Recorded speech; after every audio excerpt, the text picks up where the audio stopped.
Odometria. Vamos lá, então. Odometria, então, um pouco da definição, processo de cálculo da posição atual do veículo, usando aquela posição previamente determinada, para saber de onde eu saí. E, geralmente, eu não estimo a posição, eu estimo a velocidade. E aí, para calcular a velocidade, eu preciso integrar essas posições e preciso saber de onde eu parti. O movimento do robô, então, ele é estimado através da integração das múltiplas velocidades. A principal vantagem é que, geralmente, ele é fácil de implementar e ele é um método direto. O problema principal é que os erros eles são somados, integrados, né? Então, eu vou somando os erros. Com isso, eu tenho um erro que ele é não limitado, ele diverge. Sensores de direção também, giroscópios, outros, eles ajudam a reduzir esse erro, mas igual, talvez eu vou demorar mais tempo para chegar num erro grande o suficiente para dizer que eu não sei onde eu estou, mas igual a deriva permanece. Então, sensores aí, acelerômetros, girômetros, etc., eles normalmente ajudam, trazem alguma informação adicional, mas diminui um pouco a incerteza, mas igual continua sendo uma incerteza não limitada. Então, aqui está um crescimento da incerteza. Então, no início eu tinha uma pequena incerteza, à medida que o tempo vai passando, essa incerteza vai crescendo, crescendo, crescendo, crescendo, até que chega um ponto em que eu não sei onde eu estou. Esse aqui, por exemplo, é um modelo, né? Aqui ele mostra a propagação da odometria, ele assume que tem um robô com rodas. Com rodas? Não lembro se esse aqui é um robô com rodas. Então, ali tem uma nota que ela é importante, que basicamente os erros perpendiculares à direção do movimento, eles crescem mais rápidos do que na direção do movimento. Então, como eu não consigo, com a odometria, por exemplo, de rodas, medir o deslizamento lateral, eu posso ter dificuldades aí, eu posso... o erro para num dos sentidos, nesse caso no eixo Y, ele cresce mais rápido que no eixo X. Então, aqui está um exemplo de um movimento mais circular. Vocês podem ver que a incerteza ela vai criando umas formas que vai se adaptando a esse movimento, né? Então, o erro da elipse ele não permanece, nesse caso, perpendicular à direção do movimento, ele acaba ficando um pouquinho mais complexo. Então, a odometria ela tem muita dificuldade, pessoal, quando eu preciso fazer... Bom, quando eu tenho ambientes em que eu tenho muito deslizamento, ou seja, que o robô se move, mas eu não consigo perceber esse movimento. Então, se eu contar, por exemplo, o movimento da roda e a roda derrapar, eu não tenho a menor ideia de se ele se mexeu ou não, porque a roda não girou, né? Então, esse é um exemplo aí. Normalmente, nesse caso, a gente junta com acelerômetros, porque os acelerômetros, eles medem também esse movimento, eles ajudam a diminuir esse erro, mas igual continua não limitado. Geralmente o modelo, para representar ali, vocês podem ver que o modelo ele era uma gaussiana, como eu falei para vocês, uma distribuição normal ali, com uma média e um desvio padrão. O comportamento real, pelo menos desse erro de odometria, ele é não gaussiano, ou seja, ele não tem a forma dessa elipse. Então, ele é super difícil de representar ele fielmente. Vocês podem ver aqui que ele cresce mais para os lados, mas ele não tem um formato completamente de uma elipse ali.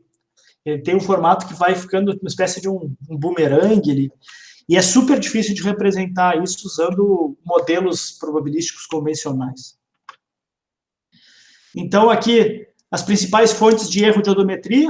Então, a gente tem duas fontes de erro em odometria. Erros que a gente chama de sistemáticos e erros não sistemáticos. Ou determinísticos e não determinísticos. Erros determinísticos, eles podem ser eliminados calibrando. Então, por exemplo, se eu assumir que a roda ela tem um diâmetro de X, se ela tiver um diâmetro um pouquinho maior, um pouquinho menor, esse erro vai acontecendo, né? Porque eu uso o diâmetro da roda para calcular, eu tenho a velocidade angular da roda, quanto a roda está girando, eu sei o raio da roda, eu consigo saber o quanto ela se desloca, né, linearmente. Se eu tenho esse raio da roda errado, esse deslocamento vai ficar errado. Então, é muito importante, a gente consegue, se eu conseguir calibrar exatamente qual é o raio da roda, eu reduzo o meu erro, que a gente chama de erro sistemático, né? Ele pode ser eliminado se eu calibrar esse sistema, se eu ajustar ele. O problema é que eu tenho erros que são não determinísticos ou não sistemáticos, que geralmente são aleatórios. Por exemplo, um deslizamento. Um deslizamento ele pode acontecer num momento, pode não acontecer em outro. Ou eu calibrar para um dado sistema, para uma dada situação. Já vi muito aluno fazer isso nesses nossos trabalhos agora de disciplina. Então, vocês vão ver isso, que vocês vão ver que o robô que a gente usa lá, ele tem um erro de odometria, então o pessoal vai ajustando o erro. E aí, se ele gira para a esquerda, tu consegue ajustar o erro. Quando tu vai girar para a direita, esse erro que tu ajustou, na verdade, ele piora o giro para a direita, então tu vai errando muito mais. É super complicado. Mas é legal vocês verem isso na prática aí. Então, geralmente, esses erros que a gente chama de não aleatórios, eles podem ser descritos por um modelo de erro, né? E, bom, mas quais são as nossas fontes de erro que a gente tem na odometria? Eu já falei de alguns, que é o raio da roda e tal, a gente tem vários. Vamos ver aqui, então. Resolução limitada durante a integração, então pode ser erros numéricos, mesmo de integração numérica. Então, o tempo que eu vou calcular entre cada uma das medidas, ele pode não ser exato o suficiente, porque como eu tenho velocidade para virar a posição, eu preciso saber o tempo. E isso pode ser impreciso. O próprio desalinhamento das rodas, o diâmetro desigual das rodas, então ele é um erro determinístico. Já comentei sobre esses. Variação no ponto de contato da roda, ou seja, o pneu ali ele não está exatamente alinhado, ele pode ter imprecisões na borracha. Contato com piso desigual, então escorregamento, superfícies não planares. Esses são os erros não determinísticos e que, de fato, são muito, muito difíceis de conseguir calibrar. A gente não consegue calibrar, de fato, não dá para calibrar. Então, com calibração, a gente consegue diminuir aquela incerteza, mas não resolver ela também. Em 1996, um sujeito chamado Borenstein, que é um pesquisador da robótica, aí bem famoso nos anos 90, ele propôs um experimento, que era um experimento do caminho quadrado unidirecional. Então, o robô ele saía dessa posição, baseado em odometria, aqui ele sabia que era um quadrado 4 por 4 por 4, e aí ele fazia a volta, girava aqui, e no fim das contas ele via que ele chegava nessa posição, certo? Bom, o que ele identificou é que, na verdade, na hora de girar, o robô, em vez de girar 90 graus, ele girava 87. E isso era uma das principais formas de erro. Né? E então ele ajustou isso, ele pensou, bom, vou calibrar isso e vou ajustar. Então ele ajustou esse erro ali, então ele passou a pedir para o robô, em vez de girar 90 graus, que ele sabia que tinha 3 graus de erro, ele pediu para o robô girar 93. E isso deu certo, ele conseguiu fazer o robô fazer, ele não seguiu o quadrado, obviamente, né? Mas ele conseguiu, de fato, chegar no ponto final. Só que aí ele resolveu dizer, bom, vou fazer o contrário, então. Eu vou fazer o robô girar no sentido oposto. E aí vocês podem ver que o erro ficou muito maior que aquele erro anterior. Então, esse ajuste da odometria, essa calibração dos erros sistemáticos, geralmente elas são bem complexas, porque tem muitas variáveis, super complicado fazer esse ajuste. Então, a odometria, de fato, é algo que ajuda, muito usado em robótica, todo mundo que faz robótica usa odometria. O Luiz vai lembrar aí do problema que ele está tratando lá, que o pessoal que quer fazer a localização do trator, inclusive eles colocam uma roda adicional só para poder ter essa odometria, né? É uma informação importante, mas vocês podem ver que ela é sujeita a muitos erros e não resolve o problema. Bom, então, na parte de localização era isso que eu queria falar. Agora eu vou entrar um pouquinho nessa aula de mapeamento. Ela é mais curta, a aula de localização ficou um pouquinho mais comprida, a gente levou aí acho que uns 40 e poucos minutos. Agora a gente vai para a aula de mapeamento. Acho que são menos slides, são em vez de 30, acho que são uns 15 slides. E a ideia é a gente conversar um pouco sobre o mapeamento. Como é que eu mapeio, né? A gente viu que o mapeamento ele ajuda muito na localização. O mapeamento ele nos ajuda a identificar, então, lugares. Eu posso ter sensores adicionais que me identificam lugares, e com isso eu consigo reduzir a minha incerteza de localização. Então, já vimos também nessa aula de localização, a gente falou um pouquinho de mapas, né? A gente pode ter os mapas que a gente chama contínuos e discretos. Então, aqui a gente tem os mapas contínuos. Por exemplo, mapas contínuos são usados em engenharia, né? Então, aqui está um exemplo desses mapas CAD, né, que o pessoal usa em engenharia. Outro mapa que a gente tem é a representação em conjunto de linhas. Então, esses mapas aqui com linhas discretas, finitas, e algumas linhas até infinitas, vamos chamar assim, me permitem me localizar nesses ambientes mais quadrados, né? Outra representação de mapa que a gente tem é uma que a gente chama de decomposição em células. Então, a gente tem obstáculos e a gente decompõe o mapa nesses polígonos aqui, que relacionam, então, os objetos.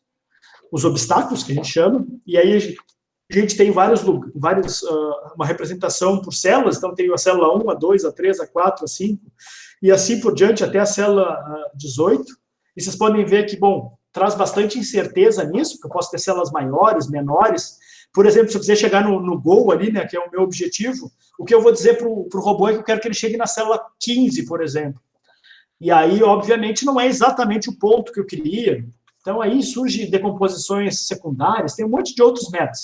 Esse aqui é um método bem clássico, que é a decomposição em células. Aqui tem um outro também que eu comentei, né, que é a decomposição em células fixas, que a gente chama de mapas de ocupação. Então, ele foi proposto para o ELFES em 86, eu acho. A publicação mais importante é essa, eu acho que de 92, mas o algoritmo foi de 96, que foi o meu orientador aí, que eu comentei para vocês, que ele faleceu esse ano agora, de 2020. Então, o que acontece? Alguns problemas que ele tem, vocês podem ver aqui como é que fica a decomposição. Esse aqui é o mapa real, vamos assumir assim, e esse aqui é o mapa decomposto nessas células, né? Basicamente, o que a gente faz é dizer para cada célula se ela é um obstáculo ou não. Então, as células que ficam brancas, que a gente chama de células não ocupadas, são células em que o robô pode navegar livremente. As células pretas são obstáculos. E as células cinza são células que eu não sei. Então, eu não sei o que tem ali. E, obviamente, eu consigo fazer essa decomposição aí de maneira probabilística. Eu consigo dizer, por exemplo, qual é a chance dele ser um obstáculo ou não. Porque eu tenho certeza nas medidas, né? E esse mapa, então, permite também que a gente traga essa incerteza para cá. Vocês podem ver que um problema que a gente consegue identificar é, por exemplo, o que a gente chama de passagens estreitas. Olha essa passagem aqui, ó. Ela é uma passagem estreita e, devido à discretização no mapa, ela deixou de ser uma passagem. Então, por exemplo, se eu quisesse sair daqui para chegar no gol, eu ia ter que percorrer esse caminho todo aqui por trás, etc, até chegar no gol. Por quê? Porque ele não consegue identificar isso aqui como se fosse uma passagem. Então, isso é um dos problemas dessa decomposição aproximada em células, que a gente chama de grids de ocupação, e aí isso tem muitas variantes que foram surgindo ao longo dos anos aí. Para resolver esse problema, por exemplo, a gente pode ter em lugares que eu tenho passagens estreitas, eu começo a ter células menores. Eu faço um modelo meio híbrido, com células grandes e células pequenas. Eu não precisaria ter um monte de células pequenininhas aqui, eu poderia ter uma célula grande aqui, economizaria espaço no mapa e assim por diante. Isso traz vantagens e desvantagens. Então, o que eu estava comentando, né, que a gente chama de decomposição adaptativa em células. Então, eu posso começar a ter células maiores, e em passagens estreitas eu começo a ter células menores. Isso tem vantagens e desvantagens. Uma desvantagem que eu mostro para vocês é que, mesmo assim, as passagens estreitas elas podem desaparecer, mas que fica difícil, o conceito de vizinhança ele não é mais único. Então, por exemplo, se eu estou nessa célula, qual é o vizinho? Ah, em cima é esse aqui, tá até fácil. À esquerda também. Mas embaixo, qual é o vizinho? É esse ou esse? Então, começa a ficar muito mais difícil esse gerenciamento de vizinhos e etc. O conceito de vizinhança, nesses mapas adaptativos aí, ele é bem complicado e dificulta vários outros cálculos, etc. Outra coisa que a gente tem, que a gente chama de mapas topológicos. Eu comentei um pouquinho sobre isso, né? Então, aqui está aquele exemplo daquelas salas, vocês vão lembrar, aqui tem um exemplo de um corredor com salas, etc. Então, a ideia de um mapa topológico é representar o ambiente por meio de nós e arestas, né?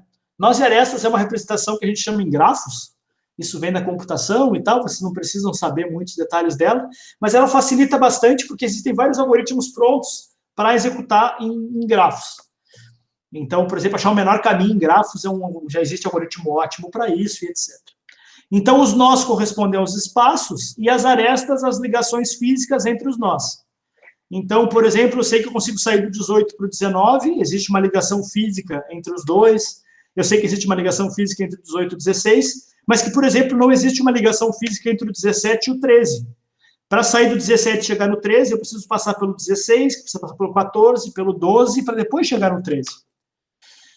Os mapas topológicos, geralmente, eles não têm escalas nem distâncias.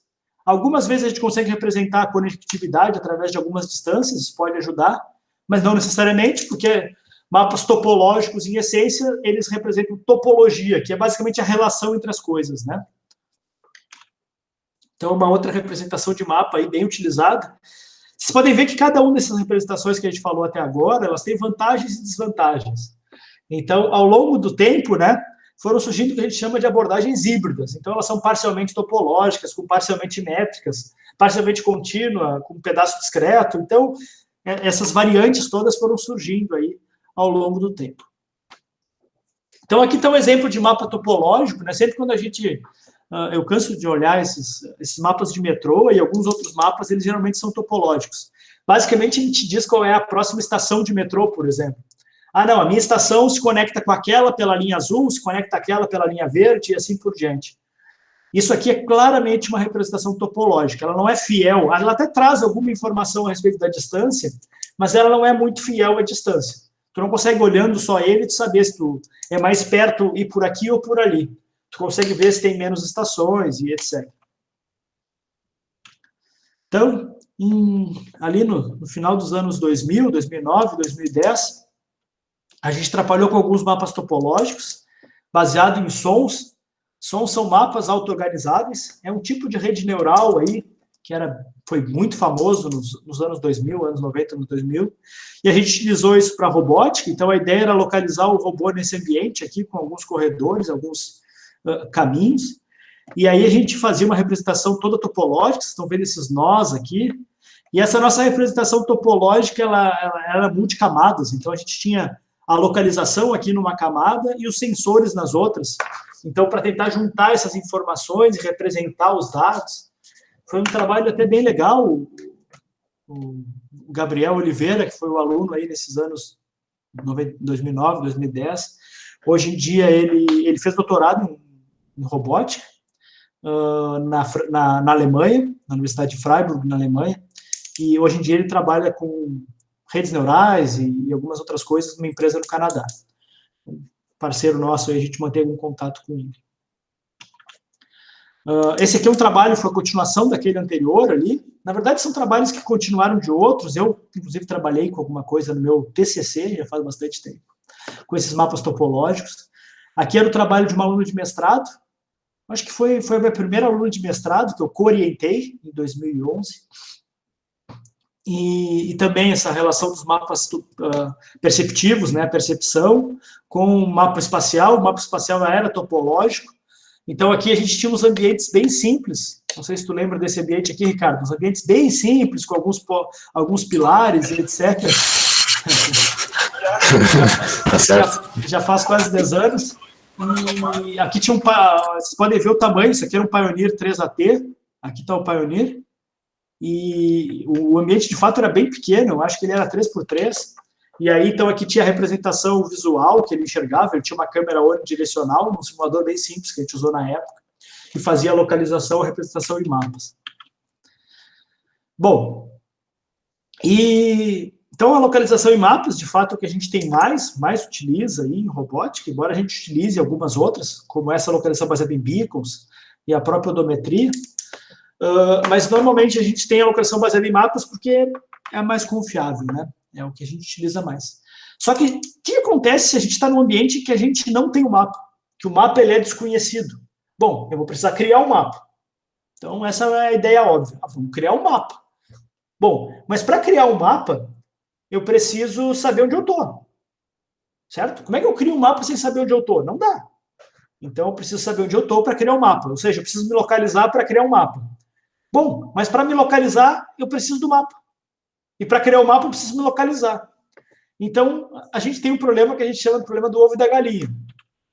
Então, o problema que a gente chama de localização e mapeamento simultâneo, ou SLAM, é como é que um corpo pode navegar em um ambiente desconhecido, que eu não sei o mapa, enquanto ele constrói o mapa e atualiza o mapa, baseado nos seus sensores e na sua computação embarcada.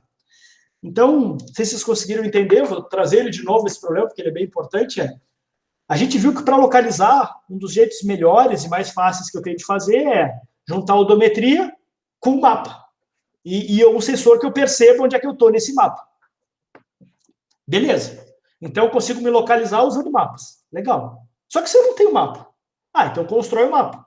Só que para construir o mapa, eu preciso saber a localização para construir um mapa razoável, mínimo. Senão vai ficar um mapa todo torto que não me ajuda em nada. Então, esse problema é o que a gente chama de problema do ovo da galinha. Quem veio primeiro, né? O ovo ou a galinha? Onde estava a chuva? O carro. Então, vamos lá. Como é que eu faço para criar um mapa sem me localizar? E como é que eu faço para me localizar sem ter um mapa? Então, esse é o problema que a gente chama do SLAM. Então, quando é que o SLAM é necessário? Basicamente, nessas condições aqui. Quando um robô ele deve ser verdadeiramente autônomo, ou seja, não ter um ser humano envolvido no processo. Quando não há conhecimento prévio sobre o ambiente, eu não sei onde eu estou. Quando não se pode colocar beacons, e não pode usar sistema de localização externo, como, por exemplo, um GPS. Então, a gente falou na aula passada um pouco sobre o uso do GPS, né? Então, tem situações ali como que a gente chama de... Putz, me faltou, se alguém lembrar, que é basicamente quando eu estou no meio de um monte de prédios, né? Eu tenho uma espécie de uma sombra do GPS, eu não consigo... eles chamam de canyon, problema do canyon, eu acho. Canyon urbano.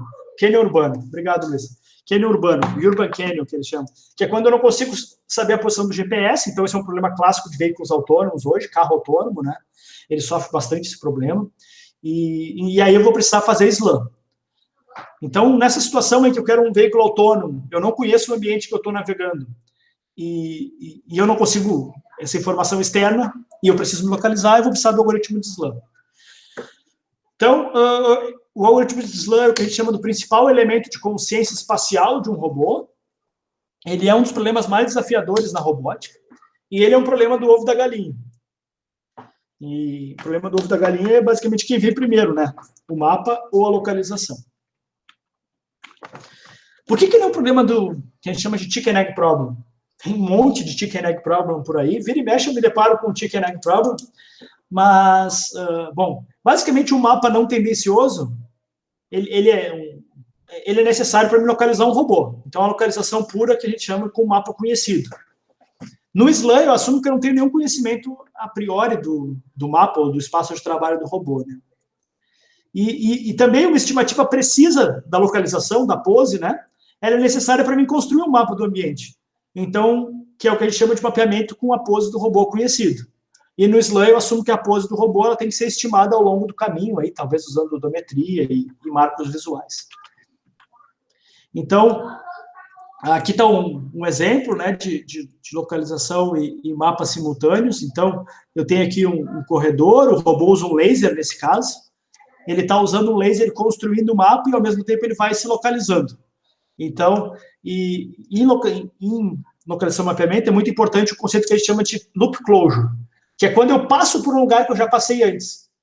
Porque se eu consigo identificar que eu já passei por aquele lugar e eu já passei no momento anterior, qual é a vantagem de ter passado no momento anterior? Que o meu erro de odometria ele era menor. Então, se eu passo por um momento menor, eu posso corrigir o meu mapa. E aí eu vou corrigindo, eu vou retropropagando esse erro, essa correção do erro, até chegar no momento que eu vi pela última vez. A gente chama isso de correção do mapa, né? Baseado em loop closure. Então, o mapeamento, localização e mapeamento simultâneo, ele depende bastante disso. Esse é um problema que ele não é novo, localização e mapeamento. Na verdade, ele começa numa área chamada fotogrametria. O pessoal usa muito isso aí em aviação, né, para construir mapas, tanto mapa de satélite e outros desses. Então, a fotogrametria é a prática de determinar a propriedade geométrica de objetos a partir de imagens, uma área bem antiga aí, governos, exércitos e forças militares aí utilizam isso há muito e muito tempo, usado topografia, a partir de imagens aéreas e tudo mais. Então, a história do SLAM, ela vem dessa situação. Então, aqui está algum exemplo de como é que o pessoal fazia algumas marcas, né, para conseguir, então, se localizar e construir representações a partir de múltiplas fotografias. Então, aí está algum exemplo. Tu tinha várias fotografias de um mesmo lugar, como é que tu fazia para juntar elas, né? Como é que tu faz para construir, de fato, um mapa? Então, ali está um exemplo bem antigo de como é que eles construíam essa representação tinha várias fotos, né? Então, tu tinha um avião, sei lá, alguma coisa que fosse coletando fotos, e tu tinha depois juntar essas fotos, né? Basicamente, juntar as fotos e saber a sua localização. Então, aqui está algum exemplo de como é que o pessoal fazia essas construções de grandes mapas. Então, baseado, onde a localização ela poderia ser falha, né? Então, era feita na mão, ali o cara identificava alguns marcos visuais e ia construindo esses mapas. Então, umas fotos bem antigas aqui, para a gente ter noção de como é que começou essa questão do Islã, né?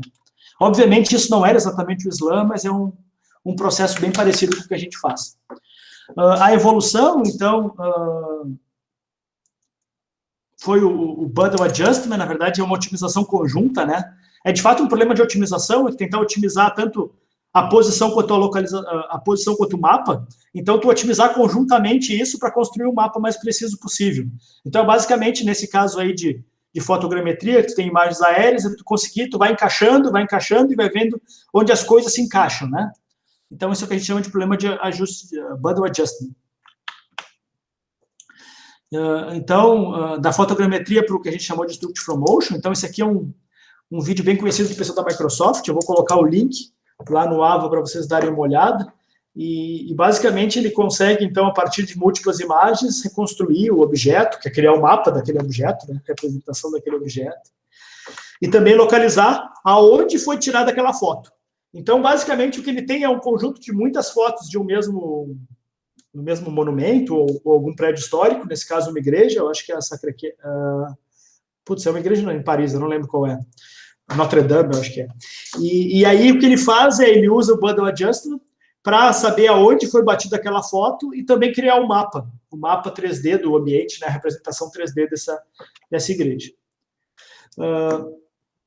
A parte de Islã, então, é uma área de pesquisa muito, muito importante aí dentro da robótica, nos anos 2000, hoje em dia ela é um pouquinho menos. A gente trabalhou com isso ao longo do tempo também, desde o início do grupo aí, nos anos 2000, a gente fez muita coisa de Islã. Podemos rastrear, então, o movimento da câmera enquanto o robô está se movendo, basicamente é essa a ideia. Geralmente a gente vai usar recursos de cenas naturais para servir do que a gente chama de pontos de referência, ou features, que é o que usa a maioria dos algoritmos de Islã moderno. A gente pode usar sensores de distância, normalmente hoje em dia se usa muito laser. Subaquático usa sonar é esse dado aqui, ele é bem mais ruidoso, mas é o que se tem embaixo d'água, para identificar, então, linhas, planos e cantos. Nas câmeras, geralmente identifica pontos, linhas, superfícies texturadas, nesse caso vocês podem ver alguns pontos identificados, e essas características elas devem ser distintas e reconhecíveis em múltiplas situações. E a partir disso, então, a gente consegue, por otimização, vários métodos de otimização, fazer, então, construir mapas e localizar. De fato, eu vou falar um pouquinho mais sobre esse assunto de Islã aí numa aula futura, mas, por hora, era esse conteúdo que eu queria trazer para vocês. Então, vamos ter uma segunda etapa aí de continuação com mais detalhes sobre o Islã.